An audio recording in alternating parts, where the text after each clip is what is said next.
Porque lo tenemos a Él. Bienvenidos a la casa del Señor. Bienvenidos a ustedes que están conectados desde sus casas, desde sus celulares, adentro, fuera del país. Bienvenido a usted que va a ver el video después, quizá. Qué bueno que hacemos este tiempo. Qué bueno que buscamos al Señor, que venimos a su casa. Este es un día un tanto diferente para nosotros porque estamos eligiendo autoridades. Oremos, mis hermanos, oremos como hijos de Dios para que el Señor siga haciendo lo que quiere hacer, ¿verdad?, con nuestro país, porque Él es el que tiene el control, ¿verdad? Él es el que pone y quita autoridades, así que nuestro papel es que oremos siempre y que vayamos y cumplamos también con nuestros compromisos de votar.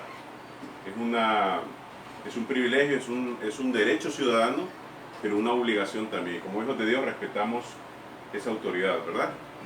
Así que si usted está conectado, si no ha ido todavía a votar, termine el culto con nosotros, no se vaya todavía y almuerza si es la hora de almorzar y luego se va a votar, pero hagas ese tiempo para él.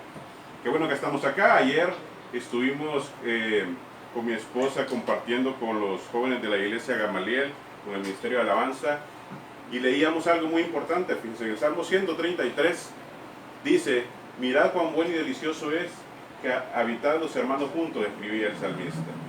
Y luego agrega en el verso 2, que es como el buen óleo que baja por la barba de Aarón. Y entonces una vez les decía a los muchachos, leemos esos versos y decimos, ah, qué bonito, pero ¿qué será eso? El buen óleo que baja por la barba de Aarón, ¿qué será eso? ¿A qué se refería David? Y en Éxodo 30 se nos explica qué es ese ungüento, ese óleo que bajaba. ¿A qué se refería el salmista con eso? Toda la Biblia es una sola cosa, no está dividida, no está segmentada, el mensaje es el mismo. Lo que escribieron, eso es lo increíble de la palabra, que lo que escribieron en aquel momento hombres como Moisés, es el mismo mensaje que luego escribió hombres como David, como Pablo, como el mismo Jesús, que mantenía ese mismo mensaje. No son cosas, no es que el Antiguo Testamento ya está obsoleto, para nada. El Antiguo Testamento y el Nuevo se fusionan, ¿ya? Entonces lo que escribía este hombre, lo que escribía David, era lo que él ya había entendido de lo que Moisés dijo en Éxodo 30, cuando habla de ese supremo ungüento, que debía hacerse para que en el lugar de adoración de la casa de Dios estuviera bendecido, estuviera propicio, ¿verdad?, para la adoración que se iba a dar. Y este ungüento tenía elementos específicos. Tenía, de lo que recuerdo, canela, tenía aceite de olivo, tenía, ¿qué más tenía el ungüento? ¿Alguien lo recuerda? Casia. Mirra Casia. y casia, correcto, 4 elementos. ¿Y cuál es el quinto? El cálamo, correcto, muy bien, era para que supieran. Entonces estos elementos se mezclaban y se producía un ungüento o aquel aceite que elevaba un olor agradable a Dios. Entonces el salmista, el David, decía que esto era el estar todos juntos nosotros aquí adorando al Señor, era como ese ungüento, y que hacía que subiera a la presencia de Dios ese olor agradable de la unión de sus hijos. ¿Por qué? Porque aquí habemos de todo eso. Aquí habemos canelas, aquí habemos mirras, aquí habemos aceites de oliva, que individualmente no funcionan de la misma forma que cuando están unidos. Por eso al Señor se le ocurrió esto. ¿Por qué nos congregamos? ¿Por qué venimos a la casa del Señor? ¿Por qué nos juntamos? Porque eso, para Él, al fusionarnos nosotros, se vuelve un aroma increíble para Dios. La canela es muy rica, ¿verdad? Usted la come encima de la oleada, del arroz en leche, echa un poquito ahí, es riquísimo. Pero si usted se echa una cucharada de canela en la boca, eso le quema la garganta, porque por sí sola no da ese mismo sabor que cuando está unida a un alimento. Entonces, habemos muchos hermanos canela aquí que somos así, ¿verdad? Tenemos ese carácter quizás, y decimos, ay, el hermano, ¿cómo es? Pero la fusión, la unión de todos nosotros hace que seamos un buen equipo, que seamos eso que el Señor espera que seamos uno solo, un cuerpo, el cuerpo de Cristo.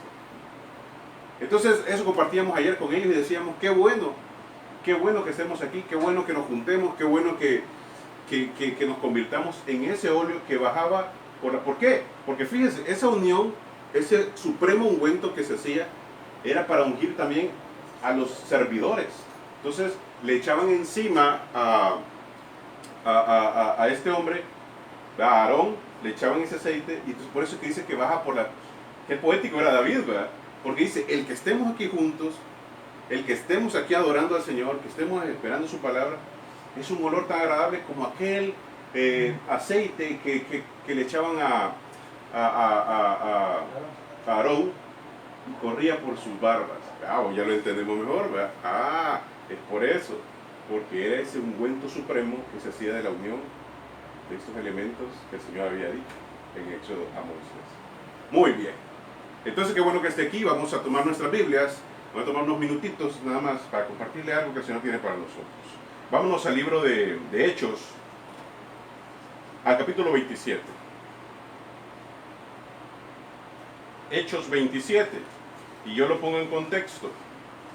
El apóstol Pablo estaba siendo trasladado a Roma.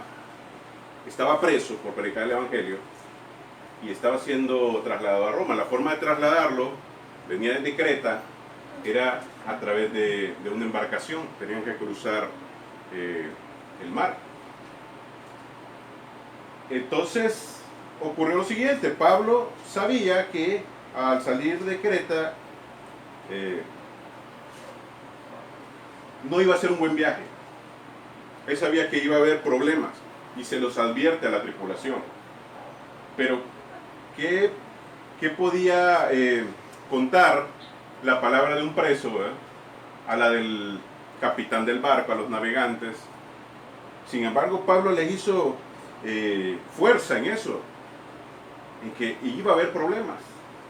Pero hicieron una votación, y en la votación ganaron los que decían zarpamos. ¿Saben por qué? Porque venía el invierno y no querían pasar el invierno en ese puerto, sino que querían estar ya en Roma. Entonces, por la premura, por lo que sea, como a veces tomamos muchas decisiones, ¿verdad?, por el arrebato, por el enojo, por lo que sea, a veces tomamos decisiones y no logramos escuchar las alertas de Dios. El caso es que se embarcaron y en medio del viaje ocurre lo que Pablo les había advertido. Empiezan fuertes vientos que provocan a tal grado, me imagino, porque no puede ser un viento tan pequeño que pueda perturbar a un navegante de años, ¿verdad? Tiene que ser algo fuera de lo normal, de lo cotidiano que vivían estos barcos en el mar. Estando ahí, todos piensan que van a morir. Y vamos a ir al verso 27, al verso 20, del capítulo 27, y vamos a leer lo que dice ahí. Ahora que ya les conté de dónde viene todo esto. Lo tiene, verso 20 del capítulo 27, dice de Hechos. Dice que al no aparecer ni sol ni estrella por muchos días, y acosados por una tempestad no pequeña, ya habíamos perdido toda esperanza de salvarnos. Es decir, que eso no había sido ni cosa de un día. Recordemos que la forma de navegar de aquellos momentos, de aquellos años, de aquella época, eran los, ¿cómo se llaman estos? Los compases, ¿verdad?, y las estrellas. Esa era la forma de navegar. Las estrellas siguen ahí. Algunas, las mismas constelaciones que vemos nosotros las veían años atrás, ¿verdad? Hay algunas que ya no existen las estrellas, pero la luz sigue llegando hasta nosotros. Dicen que por millones de años, ¿verdad? La estrella se destruyó, pero la luz aún la alcanzamos a ver.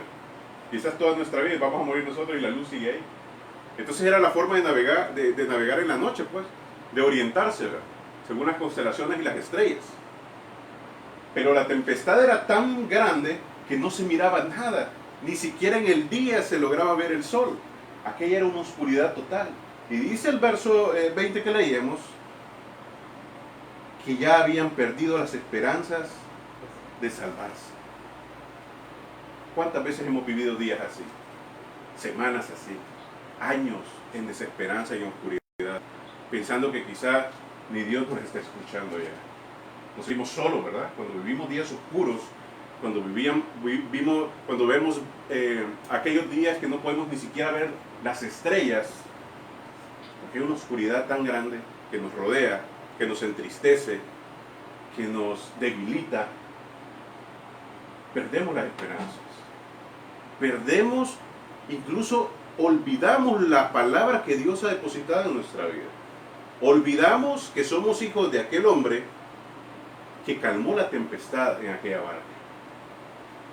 Así somos. Si no, recordemos la vida de aquel momento de Elías, después de ver el milagro que hizo Dios para demostrarles que Él era el Dios verdadero, sobre todos los profetas de Baal, y vieron descender una lengua de fuego, dicen, que quemó aquel holocausto. Después de ver ese milagro, viene Jezabel y amenaza a Elías, y Elías corre a esconderse. Y podemos decir, qué bárbaro Elías, pero si vio el milagro que Dios hizo. Pero así somos como humanos. Un día nos sentimos poderosos, ¿verdad? Porque hemos visto el milagro de Dios, pero luego lo olvidamos. Y estos hombres estaban viviendo situaciones difíciles, como las que usted y yo atravesamos en esta vida. De hecho, Jesús le decía, hablando con su padre, le decía, Señor, yo quisiera llevármelo ya. Quisiera tenerlos en una burbujita para que no les pasara nada, pero no puedo. Sé que les van a venir situaciones difíciles, que van a mover su fe, que van a mover lo que usted cree, van a venir situaciones difíciles en su vida. De toda índole, económicas, familiares. Siempre hay un área que es atacada en nuestra vida. Siempre hay un área que es tocada en nuestra vida, en lo que nos toca vivir, en los días que vivimos. Podemos decir, no me falta nada, ¿verdad? Tengo suficiente solvencia económica, pero nos ataca la salud. Y por más dinero que muchos tengan, hay cosas que nos dañan la salud, que no se pueden pagar, que no se pueden, por más dinero que haya, la vida se nos va. Podemos estar muy saludables, ¿verdad? Pero tenemos problemas de familia. Y así es la vida. Pero incluso en medio de esa oscuridad, incluso cuando no podemos ver las estrellas, incluso cuando esperamos nosotros o nuestras alternativas de solución se cierran, las que nosotros creemos que son nuestras soluciones, pensamos que por aquí voy a encontrar respuesta, pero está cerrado. Pensamos que viendo las estrellas nos vamos a dirigir, pero no se ven las estrellas porque el cielo está oscuro. En ese momento, el Señor manda una luz a nuestra vida. Y dice que en ese momento de oscuridad, que ellos pensaban que no había salvación, dice el verso que sigue, que Pablo, dice que no habían comido hace mucho, pero se puso en pie, o sea, no tenía muchas fuerzas, ¿verdad, Pablo? Pero él se puso en pie y les recordó, ¿verdad? Les recordó que él les había advertido que no salieran. Y dice el verso 22, pero ahora os exhorto a tener buen ánimo, pues no habrá ninguna pérdida de vida entre vosotros, sino solamente de la nave. Verso 23 dice, pues esta noche ha estado conmigo el ángel del Dios a quien yo y de quien soy y a quien sirvo. Y me ha dicho, Pablo, no temas, es necesario que comparezcas ante César. Además, Dios te ha concedido todos los que navegan contigo. Una luz salió en ese barco, de donde no se esperaba. Una estrella que no estaba en el cielo brilló en ese momento. ¿A cuántos de nosotros de repente el Señor nos ha mandado una luz? A alguien que nos dice, hermano, yo estoy orando por ti. No temas. Hermano, yo he estado con el Señor. Y el Señor me ha dicho que te va a sacar de esa situación.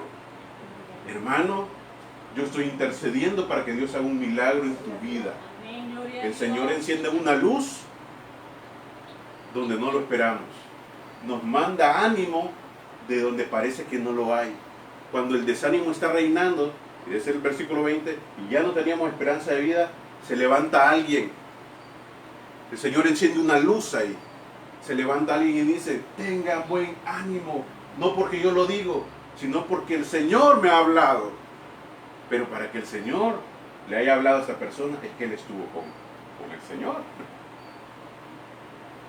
El ángel de Jehová dice, me ha dicho que ninguno de ustedes va a perecer. El barco se va a perder, ¿verdad? Hay muchas consecuencias que las vamos a vivir por nuestras malas decisiones.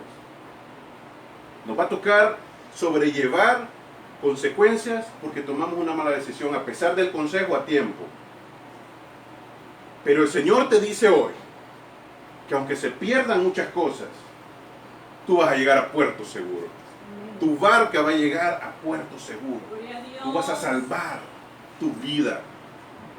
Es el momento para que tomes eso. Entonces viene luz a nuestra vida. Una luz nos dice el Señor cuando pensamos que estamos perdidos y nos habla. Pero ¿qué vamos a hacer con esa luz? ¿Qué vamos a hacer con lo que el Señor nos dice? En Génesis 15 se habla de un hombre que se llamó Abraham. Y en un momento, en el verso 5 de Génesis 15 dice que el Señor lo sacó de su tienda para que vieran las estrellas. ¿Te acuerdas de ese momento? Y le dice que las cuente y ahí le hace la promesa de su descendencia. Pero el verso 6 también es muy importante porque es la parte que nos toca a ti y a mí hacer. Dice que Abraham le creyó a Dios. Estamos creyendo lo que el Señor nos dice cuando viene el momento difícil, cuando tú estás escuchando esto que el Señor te está diciendo, que es para ti, es para mí. Estás creyendo lo que Él te dice. Y dice que por haber creído, eso lo salvó a Abraham. Eso lo hizo el padre de la fe, haberle creído a Dios. Estás creyendo cuando el Señor te dice, no temas, yo estoy contigo. Ten calma, yo te voy a llevar. Yo tengo el plan para tu vida, yo tengo propósito para ti. Ten calma, ten ánimo. Tenemos que creer a Dios. Amén. Usted puede recordar esas luces que el Señor ha encendido cerca de usted. Aquellas personas que le han dado una palabra, que le han fortalecido en el momento de la angustia. ¿Puede recordar usted alguno? Yo sé que sí, ¿verdad? Todos. Ahora, parte de nuestro crecimiento es que nosotros nos volvamos luces para otros. ¿Cuántas personas están necesitando de escuchar una palabra, de recibir, de poder sentirse acuerpado por nuestras oraciones? ¿Cuántos? ¿Cuánto el Señor quiere usarlos a ustedes y a mí para que seamos luz en medio de la oscuridad? ¿Cuánto puede hacer? ¿Cuánto quiere hacerlo? Volvámonos luz ahora nosotros. Si podemos recordar que alguien fue luz para nosotros, ahora nos toca a nosotros ser luz para otros. Dice que la luz no se pone debajo de la cama. Primero porque le va a agarrar fuego la cama. Segundo porque debajo de la cama no alumbra mucho. Pero si usted la pone en alto, va a alumbrar toda la sala. Ese es el propósito de la luz, que alumbre lo más que se pueda. ¿A dónde nos vamos a ir nosotros? Arriba, no se esconda. Lo que el Señor le dice que usted diga, dígalo. Cuando el Señor pone una palabra en su boca, háblela. No, que me da pena, no, es que no sé si viene del Señor. Hable la palabra que el Señor pone en su boca, porque alguien la necesita. Yo soy bendecido con los versículos que mi hermana pone casi todos los días o todos los días. Yo me los leo ahí y digo, qué sabroso esto. Mi mamá también se los lee. Y eso bendice, ¿sabes? A veces uno está con el cielo oscuro, ¿verdad? Sin estrellas, sin sol por muchos días.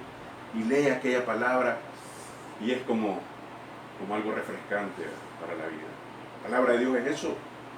Es agua viva. Hable la palabra, escriba la palabra, compártala. No solo cuente chistes, ni solo cuente historias y anécdotas. Cuente lo que ha aprendido. No se guarde sus testimonios, porque eso hace que nuestra fe crezca.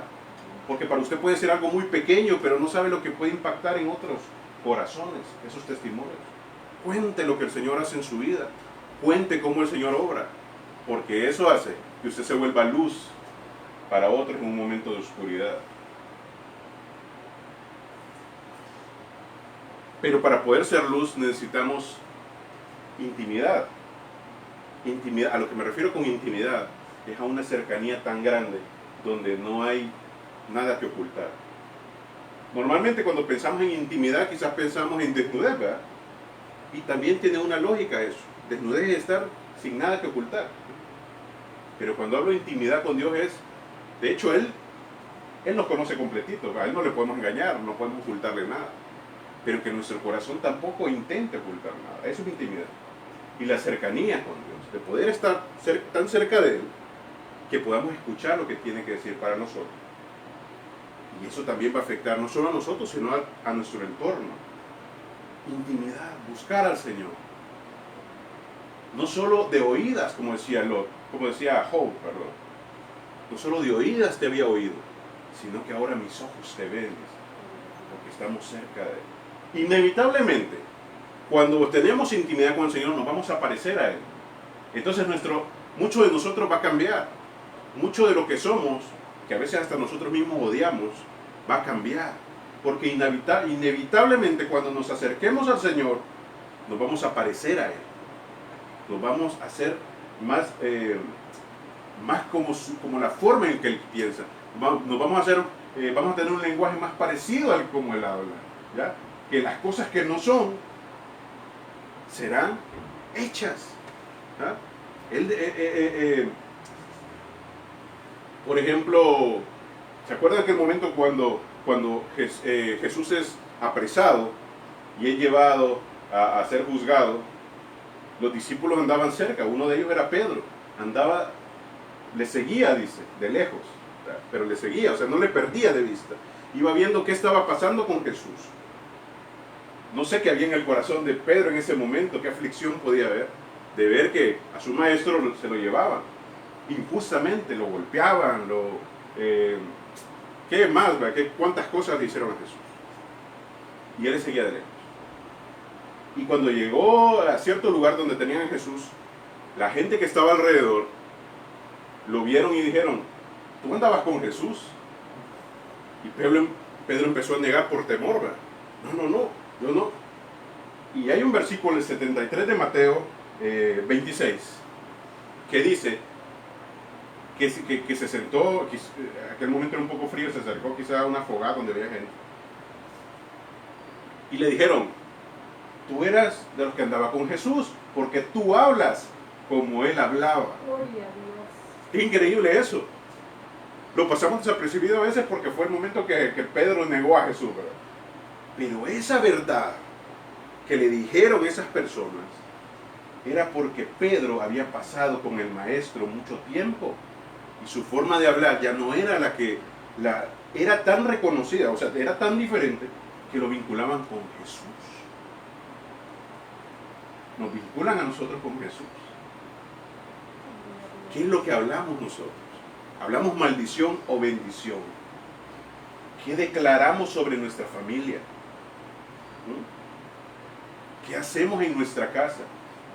¿Qué ocurre cuando nos sucede algo malo? ¿Maldecimos? ¿Nos quejamos? ¿O actuamos con agradecimiento?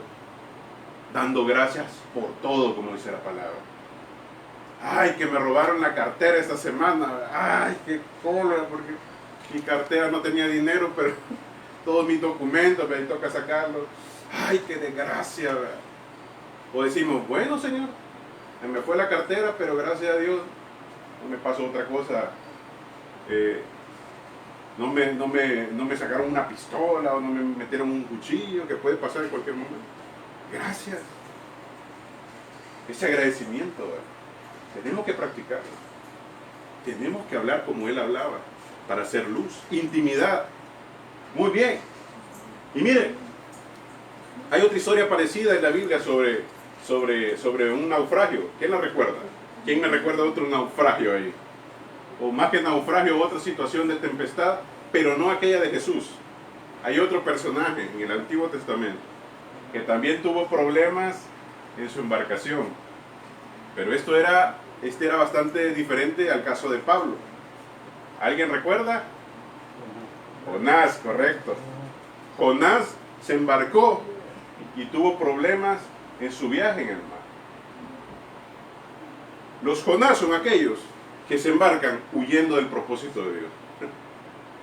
Y los Pablos son aquellos que se embarcan cumpliendo el propósito de Dios. No seas como Jonás. Los Jonás provocan la tempestad al subirse al barco porque están huyendo. Y los Pablos son los que dan ánimo dentro de una tempestad. Jonás velaba por su propio bien, ¿verdad? Estaba queriendo, recordemos que Dios lo había mandado a llevar un mensaje y él estaba a Nínive, a la gente de Nínive, y hemos aprendido porque yo decía, ¿por qué este hombre, Dios le dijo, para que Dios le hablara era alguien que era cercano a Dios, ¿verdad? No le dijo a cualquiera, era un profeta, porque este profeta no quería cumplir lo que Dios le había mandado. Hemos aprendido, leemos la historia y entendemos de que él no quiso ir y se embarcó hacia otro lado, ¿verdad?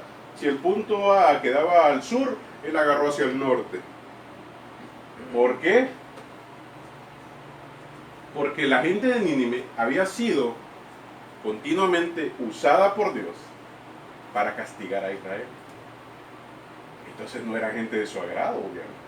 ¿Cuánta gente, pensando ya, ¿verdad? Poniéndole contexto, cuánta gente habrá perdido, conocidos, familia quizás, cuánta gente habrá perdido Jonás en manos de, ¿cómo se llaman estos? Ninivitas, en manos de esta gente de Nínive? Entonces para él no era un agrado, porque sabía, dice después, ¿verdad? Después revela que sabía que la misericordia de Dios es tan grande que no los iba a destruir. Después le dice eso, ¿de acuerdo? Si yo sabía que no los ibas a destruir. Entonces el llegar el llevarles un mensaje de lo que Dios iba a hacer, que iba a destruir Nínive, era para que ellos se arrepintieran. Y él no quería eso, obviamente. No quería un bien para los de Nínive. Entonces huyó de su propósito. Los Jonás son aquellos que huyen de su propósito. Y se suben al barco. ¿Y sabe qué es mejor hacer? Tirarlos del barco. Cuando se dio cuenta Jonás, bueno, él ya sabía, pero la gente decía, ¿por qué nos ha venido esta tempestad? Es por mí, Dios. Tírenme al mar. Y lo tiraron y 2 veces lo pensaron, tirémoslo. Y aquello cesó. ¿Qué cosas hay en nuestra vida que tenemos que tirar al mar? ¿Qué actitudes tenemos? Esa actitud de, oh Señor, a mí me da pena, yo no quiero, yo mejor me voy hacia el sur, ¿verdad? De lo que tú me has mandado. Eso, tirémoslo al mar. Tiremos a los Jonás al mar. Que se los coma un pez, pero que no nos coma a nosotros. Busquemos el propósito como Pablo. El verso 33 que tiene usted ahí de Hechos, y con eso voy terminando. No se preocupe, hoy se va a ir temprano. Dice que cuando comenzó a amanecer, Pablo exhortaba a todos a que comiesen. Ya llevaban 14 días que ni comían ni dormían. Por tanto, dice el 34, os ruego que comáis por vuestra salud, pues ni aun un cabello de la cabeza de ninguno de vosotros perecerá. Y dicho esto, oiga bien este versículo, póngale mucha atención. Y dicho esto, tomó el pan y dio gracias a Dios en presencia de todos. Lo partió y comenzó a comer. ¿Y qué sucedió luego? Entonces todos, teniendo ya mejor ánimo, comieron también. Vamos a compartir la palabra, amén. Pero vamos a ponerla en obra nosotros también. Vamos a practicar nosotros también. Pablo les dijo, ustedes tienen buen rato que no comen, están desanimados, coman. Pero dicen que no es lo mismo decir que hacer. Entonces, él se levantó y comió. Y cuando lo vieron comer, pues todos tomaron ánimo y empezaron a hacer. Tenemos que practicarlo. Tenemos que hacer lo que decimos. Si decimos, hermano, confía en el Señor, que Dios va a hacer el milagro, confía usted también. Confíe en la palabra del Señor. Crea usted primero que el Señor va a hacer el milagro en su vida para que el otro también tome ánimo de hacerlo. Confíe en las promesas que el Señor ha hecho en su vida. Créale como hizo Abraham. Y con lo que usted, bien dicen que lo que los hijos hacen más lo que ven que hacemos que lo que les decimos. Les podemos decir 1000 cosas, pero si nos ven haciendo lo contrario, van a hacer eso. Entonces tenemos que actuar, nos toca, a los que somos papás, nos toca hacer el esfuerzo. Si les decimos, hijo, tenés que ir a la iglesia, pues tenemos que ir nosotros también. Hijo, tenés que orar, mira cómo estás de desobediente. Pues oremos, que nos vean orando. Porque solo cuando nos vean orando, cuando nos vean practicando la vida cristiana, van a seguir esos pasos. Yo, por ejemplo, recuerdo a mis papás y el ejemplo de ellos como cristianos es el que me hace ahora seguir. Fue la semilla que plantaron en nosotros y fue lo que veíamos nosotros lo que nos hace seguir esta vida cristiana, lo que nos hizo aprender eso. Ya les he contado que mi mamá nos llevaba arrastrados a la iglesia, pero no nos dejaba. Imagínense nosotros niños, pues, 5 de la tarde, un domingo, queriendo jugar con... Pero había un regalo especial que Dios tenía para nosotros. Y nos llevaba, mamá, pues vamos a la iglesia. Mire, no deje a sus hijos, no se vaya usted solo a la iglesia, tráiganos. Que esta es la mejor herencia que podemos dejar hacia ellos. Véngase usted también. Siga, camine. Si el momento es oscuro, Dios mandará luz sobre su vida. Pero también usted debe ser luz para otros. Usted debe ser luz y compartir y alumbrar donde es necesario. En su casa, sea luz en su casa, comparta buena palabra en su casa, sea luz en su trabajo, haga con excelencia su trabajo. Eso es ser luz ahí. Porque entonces el cristiano es el que hace el mal trabajo. No, el cristiano va a ser el que haga el mejor desempeño, ¿verdad? Con excelencia. Eso van a ver de nosotros. Aparte de decir las cosas, de compartir la palabra, van a ver cómo actuamos. Y eso va a ser luz para muchos. Y eso va a bendecir las vidas de muchos. Busquemos ser como Pablo. Busquemos ser las personas que suben el ánimo, pero que también creen en esa situación. Que aunque venga la tormenta, aunque estén parados, Pablo no podía pararse como Jesús y decir, cálmense, ¿verdad? Pero la palabra que tuvo Pablo para ellos fue, el Señor me ha dicho que nos va a guardar a todos. Así que yo les digo esta mañana, el Señor nos dice, seamos luz. Seamos luz donde nos pone. Amén. Amén, Dios les bendiga. Padre, gracias por este momento. Gracias porque estás con nosotros, porque nos hablas a nuestro corazón. Yo pido que esta palabra, Señor, que tú has sembrado en nuestro corazón pueda crecer y pueda dar fruto y ese fruto permanezca en nosotros. Que podamos, ayúdanos, Señor, a que podamos ser luz en medio de oscuridad. Que podamos ser intercesores por otros y que podamos, Señor, también recibir tu luz y practicar lo que tú nos dices y sobre todo creer en lo que tú tienes para nosotros. Gracias, Señor. Gracias, Señor. Amén.